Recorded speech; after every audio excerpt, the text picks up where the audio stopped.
All right, fam. We are here live and in action with none other than Tim Timberlake himself, who I'm so excited to introduce to you today. It's been a gift to just glean from you from afar over the course of the last month and a half since I first got introduced to you in a living room, which is so rad. God is doing such big things in his church. I got to see Tim when I was actually in Florida, he was preaching in his home church, Celebration Church, which is a global church. It's got many locations.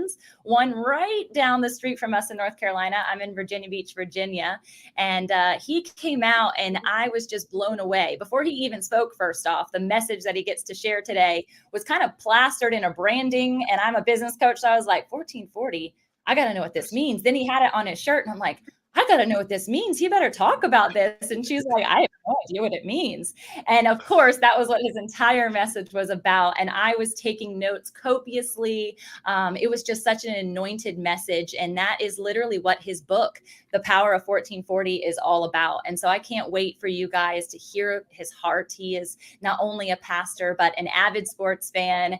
He's a father and just an incredible communicator.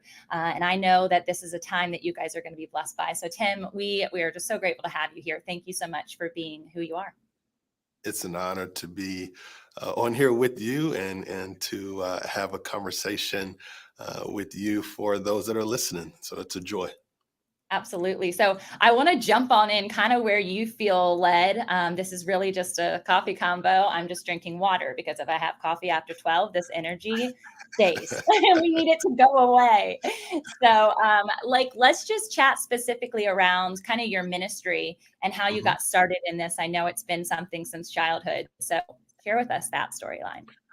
Yeah, so I have always been around church one way or another. My parents started the church that I pastor in North Carolina, and they started it in the early '70s. And my father was an assistant pastor at a small Baptist church, and the pastor at the time was retiring and asked my dad to take over the church. And at first, my dad told him no, didn't really want to do it, and he felt like it was what God wanted him to do. It was about 9 people in the church at the time, and he and my mom took over the church, and they began to do something that was pretty abnormal, and that was to teach about the Holy Spirit and to teach about the power of Jesus and to teach about the person of Jesus in applicable and practical way.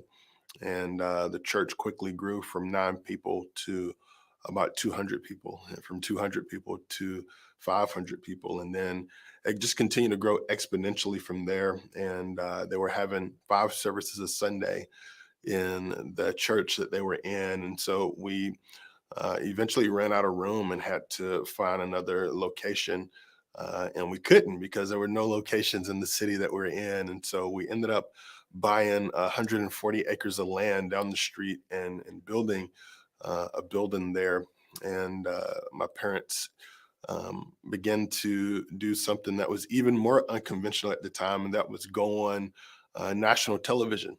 And for my mom, it was super interesting because she was the first female pastor to tag team preach with her husband. And so that dynamic really drew in a lot of couples, it drew in a lot of families, it drew in people from really all over the world that were flying in and saying they wanted to be a part of what God was doing in a little city called Creedmoor, North Carolina.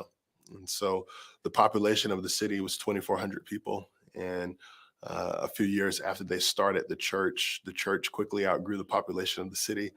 And so the city always had this kind of love-hate relationship with us.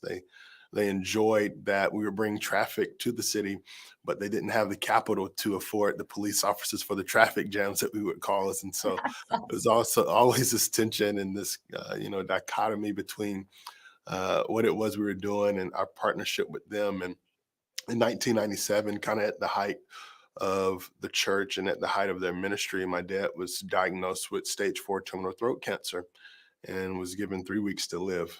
And at the same time, in the same appointment, they offer him the opportunity to have this experimental surgery where they would cut him from the back of his right ear to the back of his left ear and open up his neck completely. And they told him that if he did it, it hadn't been done a lot, and it was a great possibility that he could die on the surgeon's table.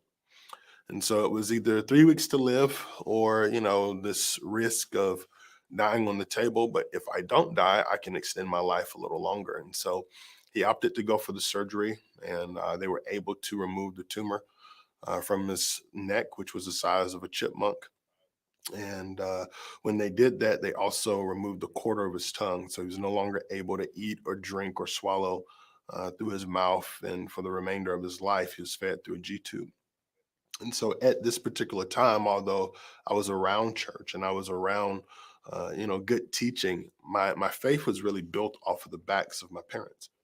At 12 years old, 13 years old, you don't even know who you are. Nonetheless, know, good sound theology. And so my perspective of God at the time was, if this is the way God treats his servant, I don't want to serve a God like that.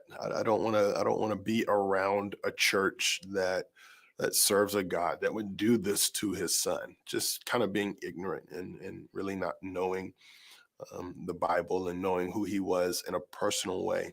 And so, at 12 years old, I decided to abandon what my parents had taught me and really kind of go against the grain and live a life and make a life for myself. And did that for 5 years. And on my 18th birthday, my father sat me down and just began to speak into me and really declare over me what it was he sensed and felt God doing in and through my life. And at 18 years old, on my 18th birthday, my desire wasn't to sit there and have a conversation with my dad for hours at end. Right, I'm thinking about going out with my friends and right.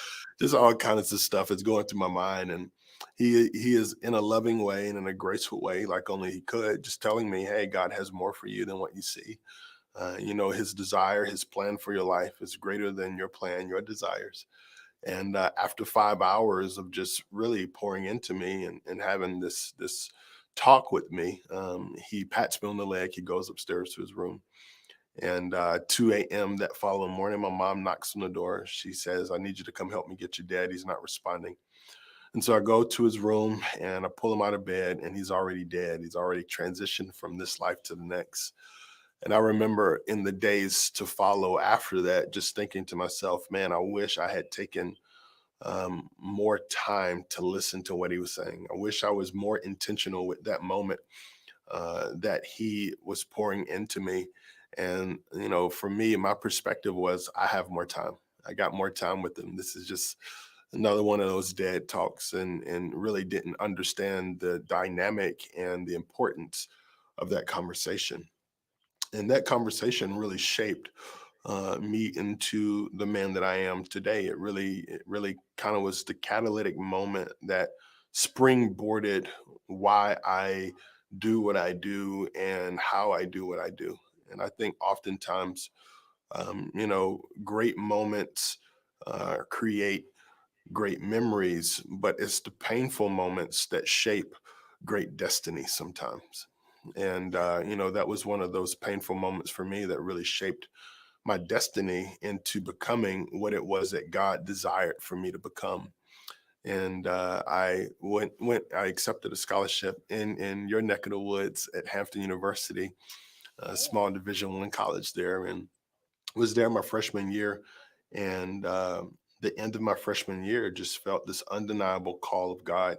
Um, and I transferred from Hampton and moved to Detroit and went to Bible college there and ended up finishing in 2 years and moving back home in North Carolina and transitioning into taking over the church with my mom at 20 years old. And that was 17 years ago. Wow. Wow. That is so wild. There's so much. I could think about 1,000 storylines to Yeah. go through. It's like there's so much impact. And the message specifically that breaks me is knowing that the moments and the minutes, right? And that's what Yeah. Power 1440 comes from, is the minutes matter.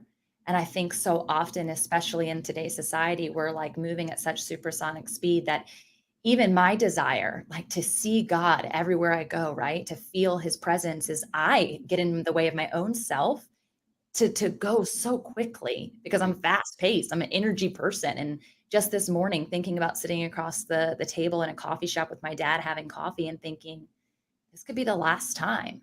Mhm. right? And we never ever know, but to know that you after that moment were able to kind of wake up to the fact that of this precious moment, these precious times. And even as you went to Hampton, probably on your own accord, right? He still was like, hold on, there's more for you, son. There's Yeah, more for you. Try for sure. something different.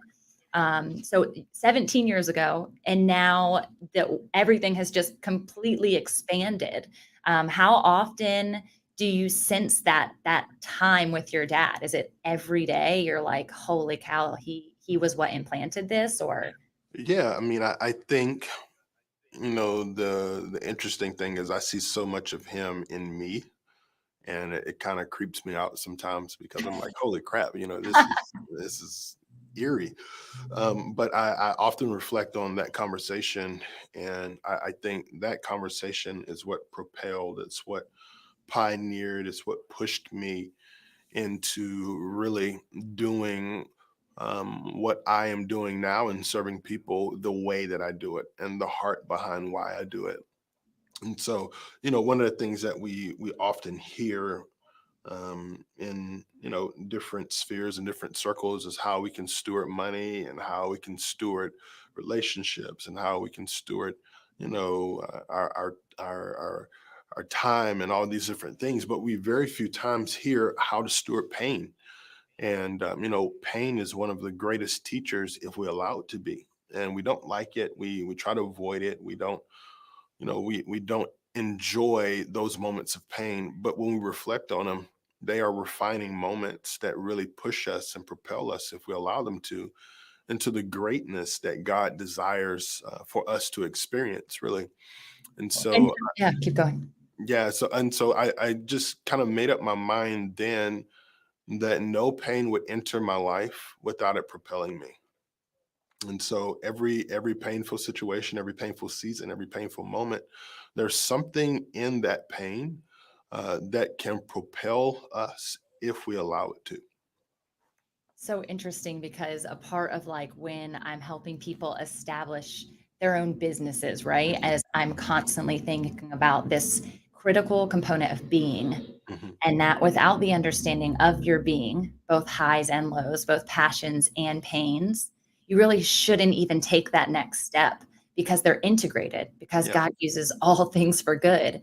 Even the painful moments, he has purpose. He's there in the midst. And so it's actually leaning on those. So you did this in such a massive way over the course of your life since all of this transpired, and even probably pains from your childhood too, taking into account anything Mhm, when you were 12 even, right? And that rejection of God, that rejection of just why would you do this to a good man, right? mhm. And so now, why did it take you 17 years to write this book, knowing it's actually been the storyline of your life? Yeah, I think, you know, it takes time to really get to a place where you understand all of the ramifications of something. And I think that if we rush moments like this, anything that arrives too soon, anything that arrives prematurely, always arrives too small. And so sometimes you can have something that you just sit with for years and years and years, and God is like, okay, now you have to release it. And so I pray that from that place of pain, when people read this book or when they hear the audio book, it resonates with something in them that allows them to know, although I may be going through this, I know that with the help of God, I'm going to come out of it. And so, I think that, those things take time to understand and really to grasp and get your mind and your spirit around. And so it's a concept that really came alive at the beginning of 2020 when I was just kind of looking how people were living their lives and how they value time. And if 2020 taught us anything, it's that the life that we thought and the life that we expected doesn't always go the way we think and expect. And so, it's important for us to know that if we can't control something, it's almost impossible to manage it. And so we can't control time. We can't tell time to stop. We can't tell time to go. We can't tell time to slow down. We can't tell time to speed up. And so what can we do? And it's to steward the time that God gives us very well. And so that's what this is about. And it ties in, some life applications and some practical moments, but it's not scheduling. And I think when people, think about time, they think schedule. This is about prioritizing and how we can be hyper aware of the goodness and the greatness of God in every moment that we are allowed to steward. And so I think that's why it took some time for it to really get into the hands and the hearts of many people, because it was still becoming inside of me, so that when it did uh, be a reality in the lives of many people, it would stick a little longer than it would if it had come earlier in my life. Yeah, I think there's so much to that even, and you're speaking directly to me. I was just telling a friend the other day how when I come onto these podcasts, I'm always looking for this opportunity for conviction, which is a weird way to live your life. But I constantly want that knowing that I get to evolve, that we have the gift of time to evolve, and that He's drawing us near every minute if we're willing to be drawn near. And Mhm. that was the first thing that I wrote down when you were speaking that day, was that we say we can manage our time, but we can't. We can Yeah, only steward it. And yeah, so to steward our time wisely, and for me, a couple of things. If you saw right next to my computer, I have opened every single day my schedule, my planner, and it's like to a T, like 15-minute segments, 30-minute segments, hour-long segments, right? I am a schedule freak because there's so much going on. And I think that there's an importance to that. But literally right before this, a call ended up not happening. mhm, And my creative designer's in the room, Momo, right now, and she had on some worship music. And I said, you know what? Can you just turn that up? I just yeah, need to like sit here and soak. And I didn't have that scheduled. God yeah, had it scheduled. He knew absolutely. that I needed it, right? And so I just took some deep breaths and I just stopped worrying about tech. And I was just like, let me just be. Let me just be with Tim. Let me just be with myself. Let me just be with you, God. What do you have to teach me in this moment? And Yeah, I actually have been sitting on a book for nearly, kind of feels like I'm going on 4 years now. And I got the final edit from somebody in January, and I was supposed to do my like secondary edit, and it still has red marks all over it. And I've just been passing it by, passing it by, passing it by. And the gal who edited it for me, Liz, she knows me. She knows the journey that I've been on over the course of the mhm, last 4 or 5 years. Pain 6 years ago, right? And I immediately went to write because God was like, "This is the download. Like, let's make this mhm, happen." And the becoming process that has taken place in the last 4 years, the healing, the deeper healing that has taken place, the deeper knowing of God. I'm like not even the same person that I was 4 years ago when I first started writing those things. It, I mean, she's like, you're going to change a lot, just so you know, like a lot's going to change. And that's okay. It's okay to be in that process. It's for purpose, but she knows like the time and the release of it. I finally feel okay, the world can know all these secrets, mhm. right? And there's such truth to that. So speak to me about like this process of pain, this process of grieving, this process of healing, and how it is even a stewarding of time for the Holy Spirit, because it's kind of layer by layer like an onion. Yeah, I think, as you mentioned, the more we are patient in the various seasons of our life, the more we discover.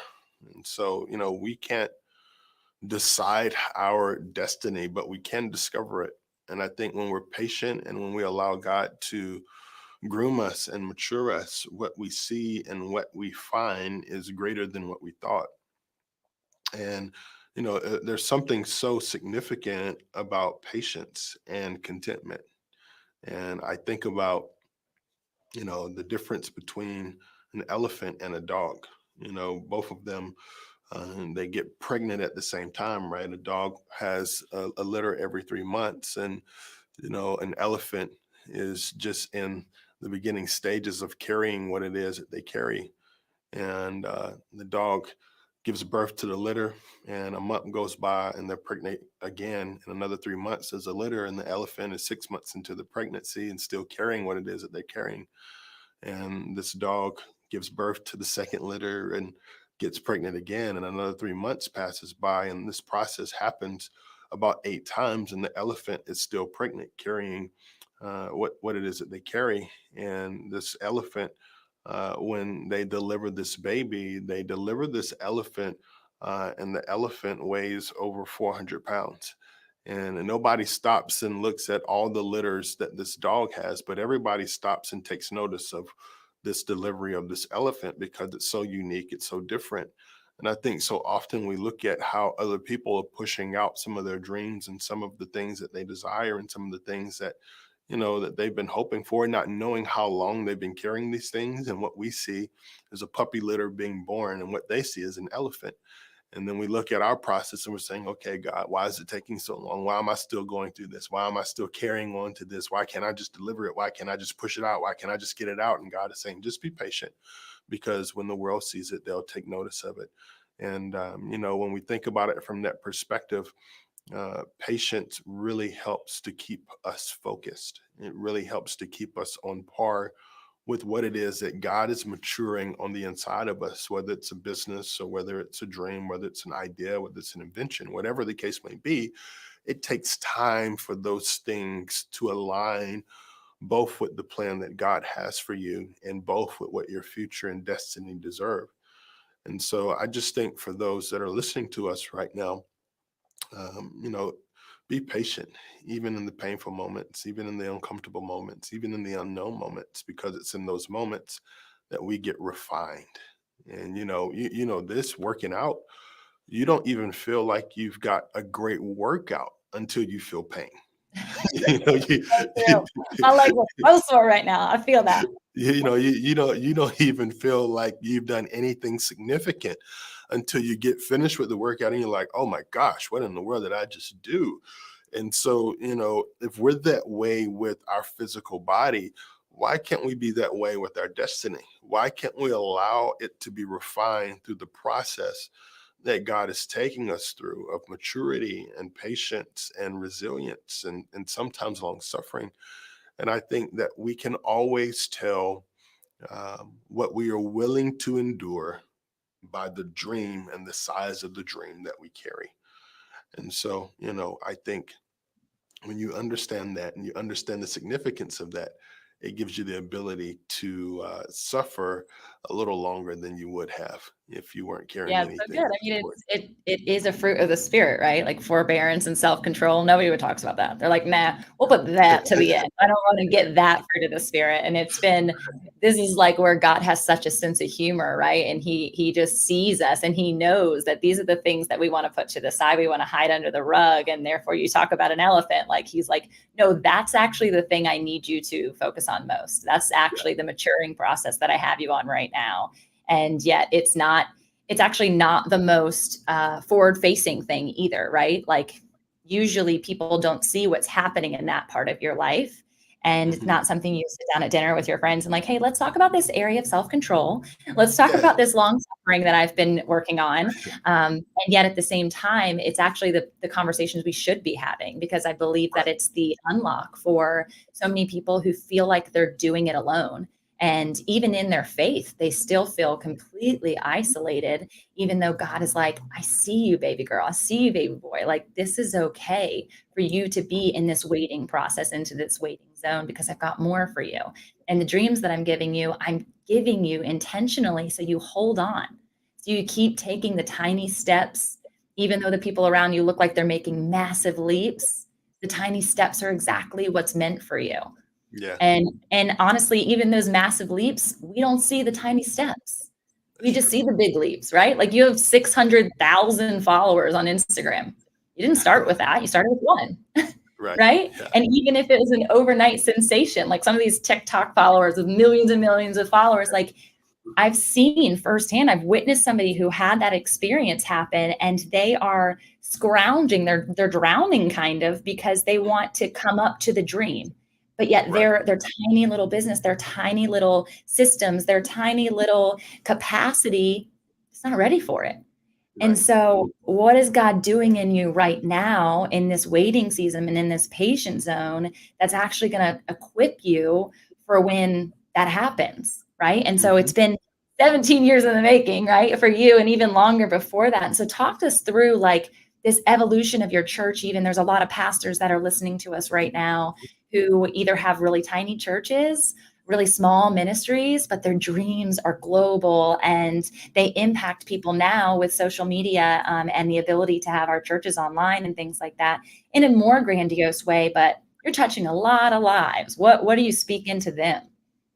Yeah, I think, the most important thing to remember is God can do great things from a small place, and so for me, I enjoy the small rooms just as much as I enjoy the big ones. And so I cut my teeth on those. I pastor churches that are both large and small. And, when you think about from a biblical perspective, the largest church that the Apostle Paul pastored was probably 55 people. But yet and still, he wrote three-fourths of the New Testament. And, we look at his writings and we look at his teaching and we see what God has done in utilizing his perspective by the leading of the Holy Spirit. And so I think it's something so significant about starting where you are and literally following the pursuit that God has placed in you, for his people. And when we do that, it doesn't matter the size of our church. When we do that, it doesn't matter what our mentality perspective is. What matters most is what God desires to do.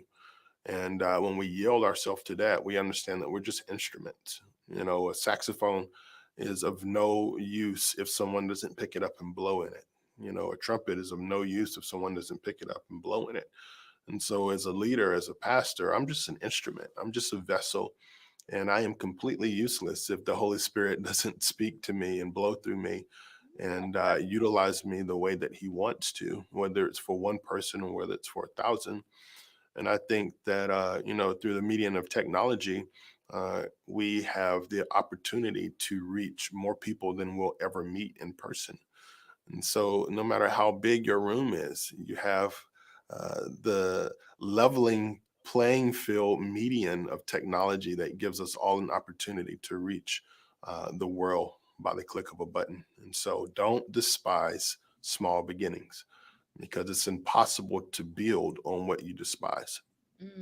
Mm. That's a really good. I don't think I often hear like that angle of it. And I'm thinking of it even just from like last week. I was in a mastermind and they were having everybody go around and declare their wins for the week. And the week felt, even though there was a lot of fun things that happened, and I'm always living life like vibrant. Could you imagine all my rainbows are literally seeping out of me most days? But it's this day, I just felt like heaviness. I just felt like, gosh, I feel like I'm doing all this stuff and it doesn't feel like the fruit is there. Like I don't feel like I can see it. I can sense it, but I can't see it. And somebody went through and she declared, and her name is Lisa. She's such a sweetheart. She said, for the first time in my life, I've opened my eyes to this experience of God. And I would have never done it if it wasn't for Tamra. And I don't even know her from Adam, like barely at all. We've just communicated on DM a couple times, and I had invited her to an online church and I got to speak at it. And I just started weeping right there on the call because that's the purpose. Yeah. That's the greater why. That's the greater vision. And we get lost sometimes in this comparison trap of, but God, you told me, you showed me, you knocked me out on the floor before, and there was way more people than the people that are here right now. When Yeah. does that vision come to fruition? And what am I actually working for? And it was that simple moment because just like Abraham, when he told him that you count the stars in the sky, that's the amount of gifts, that's the amount of people that are going to continue based on your lineage, based on your keeping this promise, this covenant with me. He didn't meet all those people. He Yeah. didn't interact with all those generations. He barely even knew their name likely, but he did get to take a scope from heaven when he was seated at the right hand. And Jesus says it wasn't for you, it was for them. Yeah. And so if you're impacting one person, I don't know the impact that she's going to make, but she's a part of the ripple. And so it just brought me to my knees in that moment and a continued why? A continued propel, right? In the pain of the heavy, I was propelled to the one. And that's what we're called to. That's it. It's so true. You, It's you think about you think about the people that impact the world in either a positive or negative way. And I think of one particular instance here as a late entertainer who was scarred by a leader, and now they have this disdain for church and this disdain for Jesus. And you just think to yourself, man, what if that leader would have taken out time to sow seeds of love, sow seeds of grace, sow seeds of joy into this kid? Their trajectory and their perspective would be completely different. And I just think there's something so powerful about being with the one person. We can't change the world unless we change it one person at a time. And just like you said, you never know who you're impacting, you never know who you're touching. And so, wherever you are and whoever you may be touching and talking to, invest your best into that person because you never know what they will go on to do. That's so good. And here we are talking minute by minute, right? Mhm. That's the power of 1440. We don't get well, we get the choice. God gives us free will, but why wait? Why waste? And why wait, right? Like you're putting your feet on the ground today and you're in a bad mood. Do you really want to take advantage of that? Or do you want to take advantage of the opportunity to give it to God and walk out and do what He's called us to do and to live in love and live in light? And yet sometimes you just want to crawl under the basket and let Mhm. the light just simmer within you because you need to like fill up, right? And I found that the most times that I get more full is when the lights are on and I get to like soak in that vitamin D, right? Mm. But at the same time, there's like I have this idea that the camera's on and so it's deposited in a run, the longest run I'd ever done, by the way. Have you ever heard of 75 hard? I haven't. Oh gosh. I recommend it, but I don't recommend it. It's just like a challenge where you have to work out 2 45-minute sectors a day, a gallon of water a day, 10 minutes of self-help, like self-education book, and a diet of any choice. It sounds easy because I was like, oh, I kind of do all of those. Oh, and no alcohol. I was like, I kind of do all those things, right? Minus the 2 workouts a day. Anyway, this particular day, I decided I was going to say yes to this challenge and went out and I was on the last loop and it was 60-minute run, longest I had ever ran. The last time I ran, I literally peed myself at the finish line. So that's how real, that's how bad I hate running. Okay. And I just declared that to everyone. So even if you didn't see me there, it happened. My kids' eyeballs were popping out of their head. They're like, Mommy's peeing. There's people all around. I'm like, yes, this is happening. So I'm on this last leg and I'm like, oh my gosh, first off, I didn't pee myself for 60 minutes in. And secondly, I just felt the Holy Spirit saying, let's go, cameras on. Mhm. Let's go, cameras on. And I'm like, what does that mean? What does that mean? And I just imagine him hitting the record when I was born, when I was conceived, and he is watching. Stop worrying about like the exterior cameras. Stop worrying about what other people are thinking. What if we lived our life and he says, today's the day Yeah. you were made right now in this minute. So talk us through this power of 1440 and kind of the way that you laid out the book, because I know it's different than like a traditional layout. I'm excited about that part. Yeah. And so, the perspective and I think the angle of the book is how we look at our day. And most of the time when we categorize a day, we look at it from the perspective of 24 hours. And I was just really, kind of thinking, how can we be more intentional than just looking at 24 hours? How can we look at the minutes that God allows us to steward in a day? And when you think about it, that's 1,440 minutes. And the way that we utilize those minutes determine our moments, and our moments determine our reality. And so, our future looks like how we invest our minutes.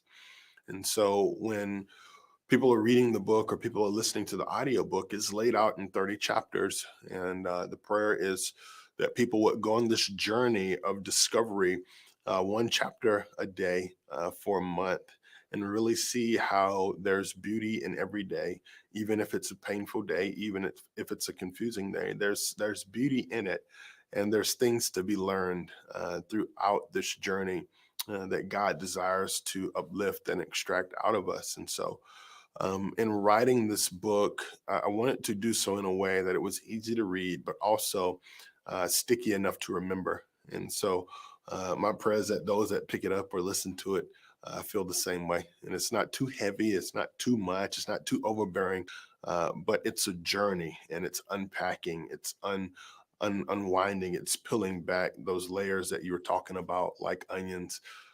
for the reader and for the listener. I love this. You guys who are watching live, you're seeing the book right here on the screen, Making the Most of Every Minute a Day, The Power of 1440, forward by none other than John Maxwell, who we all know and love, and I learn from all the time from leadership training. And you're a leader. You're in the forefront of so many things, the church, your family. How do you speak into leaders specifically about this power and this message? And what would you say specifically to a group of leaders? Yeah, there's this misconception that there's balance in life, and the reality is there is no balance.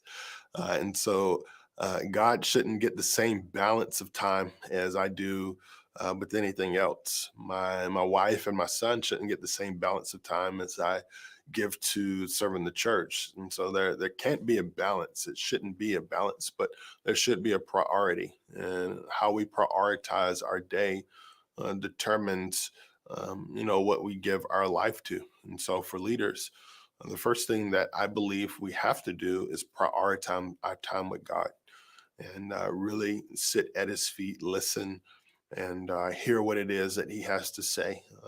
And the second voice that we hear every single day should be ours, because we've heard the voice of our Father and we echo what it is that he says. And it helps us to shape those 1,440 minutes that God allows us to steward. And your family should get the best of your time, and everyone else should get the rest of your time. At the end of our life and at the end of my life, I understand my church won't be in the hospital room with me. My family will be. And so I want to invest, I want to pour into, I want to encourage, the leaders that are listening to this to sow the best of your life into your immediate family and your close friends, because at the end of it, that's what will really matter. All the accolades, all the accomplishments, all the things that we did, whether they were great or bad, at the end of it, they really won't matter in the grand scheme of things. But what will matter is how your spouse remembers you. What will matter is how your kids remember you. What will matter is what you did for the kingdom of God. And so if we don't Yeah, get so that priority, if we don't get that priority right, we really miss an opportunity to live the life that Jesus sees for us to live. I partner with you 1000% in this work-life balance. And we're speaking in Clubhouse right now, and Clubhouse specifically is like, everyone wants to know, how do I get balance? How do I do what you do? How do I make $8 bajillion and have balance? Yeah. And I partner in the fact that it's a lie. Balance doesn't exist. I truly live my life on this understanding of alignment. And then if I am not vertically aligned, I cannot horizontally do anything. And that goes with my family too. And so understanding mind, body, soul, spirit, every single piece of me has to have an alignment zone. And did I get it right every day? Absolutely not. But we have a gift of becoming when our feet have a chance to hit the floor the next day and you have breath in your lungs and you can say yes. Like you have the choice to say yes. I could also stay in my bed and never get up and ignore the people that I love and try to just rest and recoup. Rest and recoup from what? This morning I put an April Fool's joke out on all of my social things, being like, I'm really exhausted and overwhelmed. I think I need to just take a break for a while. And some people were like, no, how can I pray for you? What do you need? And I'm like, girl, you know who I'm connected to. I got the power. I got the energy all day long. I don't need that. You can pray for me. And so I got a lot of people. My husband, poor husband, he comes down at like 5:50 and I hear like rambling up there. And I'm like, what is he doing? I'm like a crazy early riser. And he's like, are you okay? I'm like, what are you talking about? And he's like, I saw your social media post. I'm like, first off, I don't think I'd be telling social media before I told you this important information. Second of all, April Fools. And he's like, oh my gosh, you legit got me. And so do I have days that I feel overwhelmed or moments? Sure. But guess where my alignment zone is? My people that are connected to me throw on worship music just a little bit, just enough. That inner circle matters so much. There's constantly worship in my house. And I just get to slow down in the middle of that crazy schedule to find my alignment so that I can pour out again. And being surrounded as leaders, right? Like being surrounded by people a lot. There's people knocking, there's people needing, there's people asking. And I'm one of those people. I literally was like pacing back and forth in her lanai outside, like, Tim, I just heard you speak. I am on fire right now. She's looking at me. And speaking of the person whose house I was in, you actually baptized her. And she's like, he's probably has no idea who I am. And I said, he might not need to know your name, but he knows you. He knows you. And so talk about ripple effect. Like, I was inside of a home that was now being stewarding children that knew Jesus, that loved Jesus. And you don't get to know her name. And even if you did, and you guys get to hug next time you're together, like, it's about the legacy of the people you'll never meet. And so stop worrying about balance and start worrying about that alignment factor. How can you get centered today? That then leads to the minute, that then leads to the moment, that then leads to the momentum of your life. Yeah. And that flash, that flash of the dream that he's given you, it will come. And if it doesn't, if it's not the same way, there's still a plan, and it kept you holding on to that momentum zone long enough. So I'm just like, I could keep talking for hours, but I want to honor your time. And do you have any like final words? Obviously the book, you guys got to go check it out. You can check out Tim Timberlake in all the places, Facebook, Instagram, timtimberlake.tv, I believe. What else do you have for them today?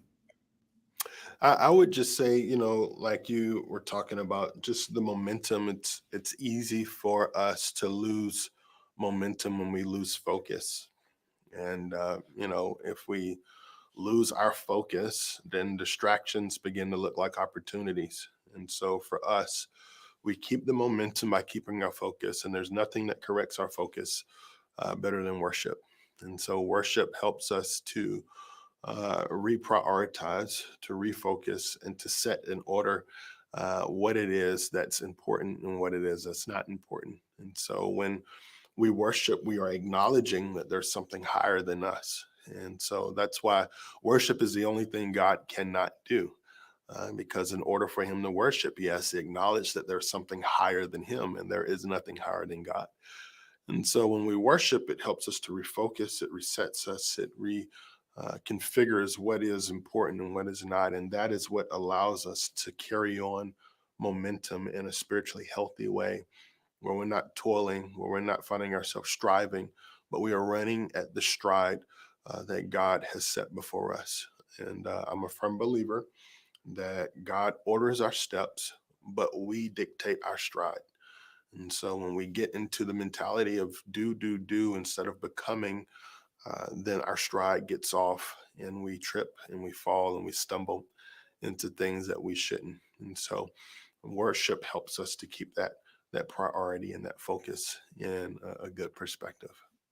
That is so good. I've been listening all week into a clubhouse room called Breakfast with Champions, and the guy who coordinates it, his name is Glenn Lundy, and he's been utilizing like March Madness as a frame of reference to teach his morning show, Rise and Grind. And one of the things that he said about like the preparation, and each day he's talked about quarter one, what do you need to do? Quarter two, what do you need to do? And he talked about this idea of momentum. And in quarter three, he specifically said, don't hit the NOS button too soon.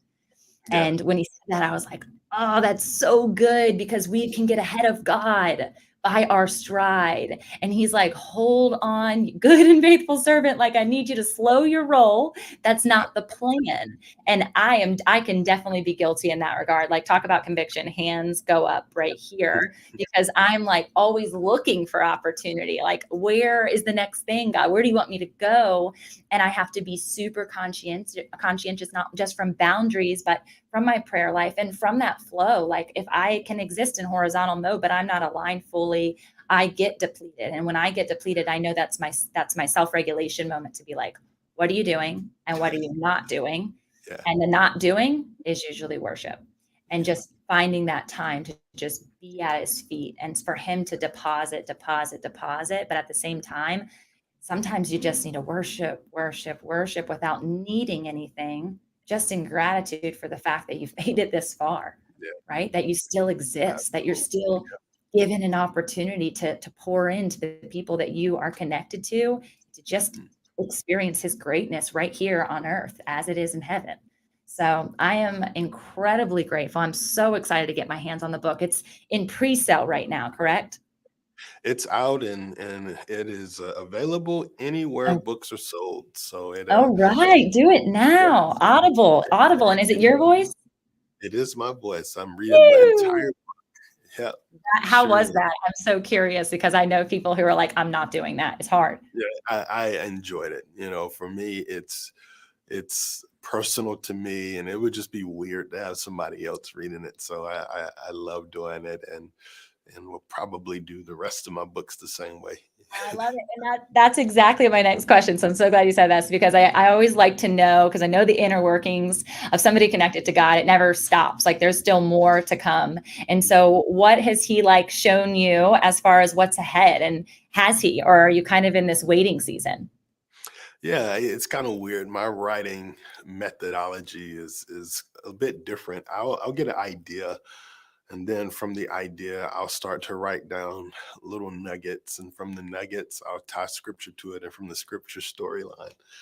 And so right now, I'm just kind of still in this phase of seeing what else does God want from 1440. So we'll kind of see what comes on the tail end of it, and where things kind of settle before I start working on the next one. So good. So do I get a shirt or a hat? Like, is there some gear, some swag coming on? Because you had a shirt on. I'm like, what? I need that.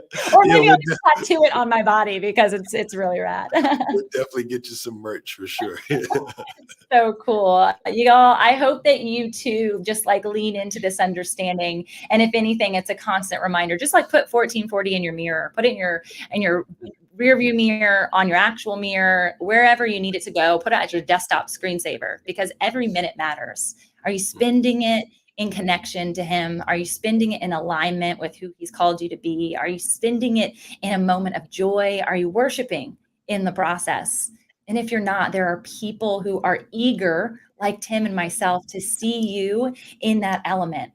We need to pray you into it. If we need to worship alongside you, if we just need to lend an ear, whatever it is, please know that we're accessible. We're just humans, right? Just like Tim responded to that DM, and she was like, "There's no way he's gonna respond to you." I'm like, maybe not, but y'all, we all put our pants on the same way.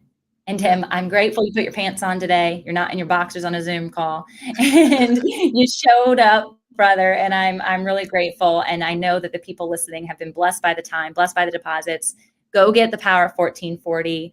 And we're going to jump on a Clubhouse for just like 5 minutes to grace the people with their presence. So if you're live with us now on YouTube or Facebook, we love you.